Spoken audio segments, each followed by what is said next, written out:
मंजिल करीब हो तो मेहनत जबरदस्त करना। जब मंजिल करीब हो तो मेहनत जबरदस्त करना। जीत सुनिश्चित है तुम्हारी, जीत सुनिश्चित है तुम्हारी। खुद को पढ़ाई में व्यस्त करना, खुद को पढ़ाई में व्यस्त करना। इन्हीं पंक्तियों के साथ आपका स्वागत है मेरे चैनल साहित्य का सफर में। आशा करती हूँ आप सभी स्वस्थ प्रसन्न होंगे और खूब मन लगा के पढ़ रहे होंगे। देखिए, सफलता हर कोई चाहता है, सफल होना हर इंसान चाहता है, हर व्यक्ति चाहता है, हर वो स्टूडेंट चाहता है जिसने जिंदगी में कई सपने देख रखे हैं, उन सपनों को साकार करना चाहता है। पर बात आती है कि यदि आप सफलता चाहते हैं और बिना मेहनत के आपको सफलता नहीं मिलती, ये भी आप लोगों को उसी के साथ ही साथ सोच के रखना है कि आप सफल होना तो चाहते हैं पर बिना मेहनत के देखिए कोई भी दुनिया में सफल नहीं हो पाया है।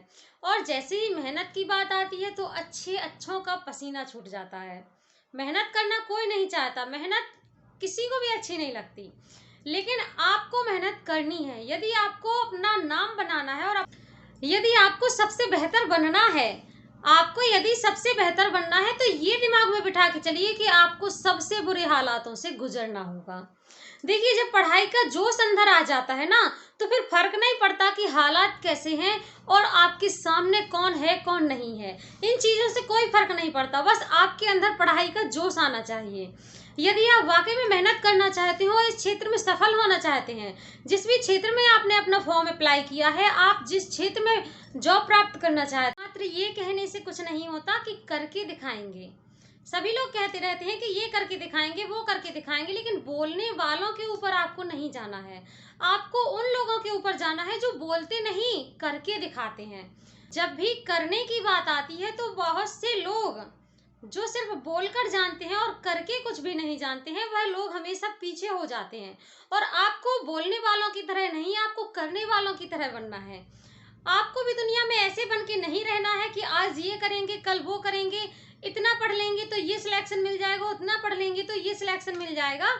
ऐसा बिल्कुल भी नहीं रखना है। यदि आपको वाकई में सफल होना है तो आप अपना लाइफ में एक टारगेट बनाइए, सिर्फ एक टारगेट बनाइए। ये आपको बिल्कुल भी ध्यान में नहीं रखना है कि यदि ये जॉब नहीं लगी तो दूसरा कोई काम कर लेंगे। कहने का मतलब ये है कि यदि आप अपने झोले में एक साथ कई उद्देश्यों को लेकर चलते हैं तो आप हमेशा सिर्फ झोला ही लटकाए रह जाएंगे, आप कभी सफल नहीं हो पाएंगे। आपको यदि कंसंट्रेट करना है तो अपना जो टारगेट आपने बना रखा है, आपने जो एक उद्देश्य अपना बना रखा है, उसी को पाने में एक यदि एक बार में सफलता नहीं मिलती तो क्या हुआ, दोबारा से खड़े हो जाएंगे, फिर से मेहनत करेंगे, लेकिन करेंगे उसी क्षेत्र में। जब तक हमारा प्रयास पूरा नहीं हो जाता, हमें निरंतर मेहनत करनी होगी। दुनिया में कुछ भी चीज इतनी मुश्किल नहीं है जो आपको अपने उद्देश्य से हटा दे। यदि आपका जुनून है पढ़ने का और आप वाकई में सफल होना चाहते हैं तो आपको पढ़ने से कोई नहीं रोक सकता। आप किसी दिन थोड़ा पढ़ेंगे, किसी दिन ज्यादा पढ़ेंगे, ऐसे ही आपकी हैबिट हो जाएगी। और प्रश्न का क्या होता है, आजकल तो प्रश्न बहुत ही आसान आ रहे हैं। आसान इसलिए कह रही हूँ क्योंकि जो बहुविकल्पीय प्रश्न होते हैं उनमें यदि आपने थ्योरी पढ़ रखी है, आप यदि थ्योरी पढ़ के गए हैं और आपके माइंड में कहीं ना कहीं वो बातें घूम रही हैं कि ये टॉपिक मैंने पढ़ा था तो इसमें ये हुआ था, और यदि आपको वाकई में वो याद नहीं आ रहा है, तो जब आपके पास विकल्प जो वैकल्पिक परीक्षा हो रही हैं, उन विकल्प से आप लोगों को बहुत ही मदद मिल जाती है। मुझे तो वैकल्पिक प्रश्न बहुत ही अच्छे लगते हैं क्योंकि उनको देखते ही यदि मुझसे कोई प्रश्न नहीं भी बन रहा होता है तो उनको देखते ही उनमें जो विकल्प दिए गए हैं, एक और दो तो हमेशा सब लोग क्लियर कर लेते हैं कि ये नहीं होगा, ये नहीं होगा। दो तो हम लोग ऑटोमेटिक वैसे ही क्लियर करके अलग कर देते हैं, लेकिन कंफ्यूजन कहाँ होती है, सिर्फ दो ऑब्जेक्ट में कि ये हो सकता है और ये नहीं हो सकता है। यहीं पर आपका वो फॉर्मूला काम करता है। जब आप पढ़ के जाते हैं तो आपका जो कॉन्सेप्ट क्लियर होता है, तो उन कॉन्सेप्ट की वजह से आप लोग वहां पर विकल्प वहां पर सही कर पाते हैं।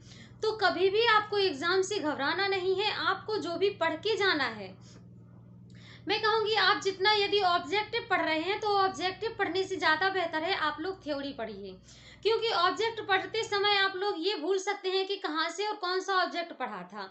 यदि आप थ्योरी पढ़ते हैं, प्रॉपर आपका कॉन्सेप्ट क्लियर होता है। कहने का मतलब है, यदि जैसे कि मैं भक्ति काल पढ़ रही हूँ अभी, मेरे YouTube चैनल पर भी भक्ति काल चल रहा है, तो भक्ति काल कहाँ से शुरू हुआ है, इसका उद्भव विकास कैसे हुआ है, इसकी विशेषताएं क्या रही हैं, इसका काल विभाजन कितने कालों में हुआ है और किस काल विभाजन के अंतर्गत कौन से कवियों को रखा गया है।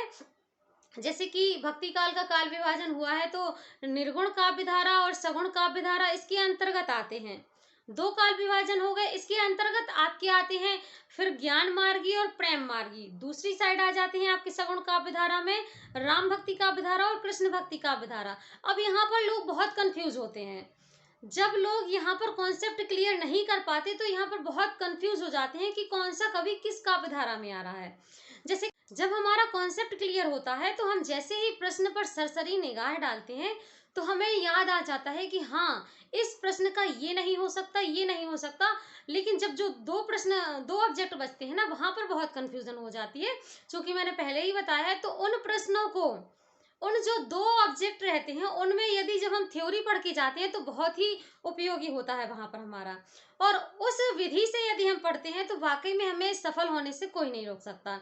तो यही आप लोगों से भी कहना चाहती हूँ कि देखिए, ऑब्जेक्ट पढ़ने से पहले आप लोग उसकी थ्योरी पढ़िए। थ्योरी पढ़ने के बाद आप लोग स्वयं ही उसके ऑब्जेक्टिव टाइप प्रश्न सॉल्व कर सकते हैं। तो सबसे बेहतरीन तरीका यही है और पढ़ने का आसान तरीका भी यही है। आप लोगों से एक बार फिर से कहूंगी कि देखिए, दुनिया में आसान कुछ भी नहीं है। दुनिया में कोई भी चीज आसान नहीं है, उसे हम अपनी मेहनत के द्वारा आसान बना सकते हैं। क्योंकि इंसान की जो प्रवृत्ति होती है वह हर चीज को अपने अनुसार ढाल सकता है। और आप अपने समय को अपने अनुसार ढालिए।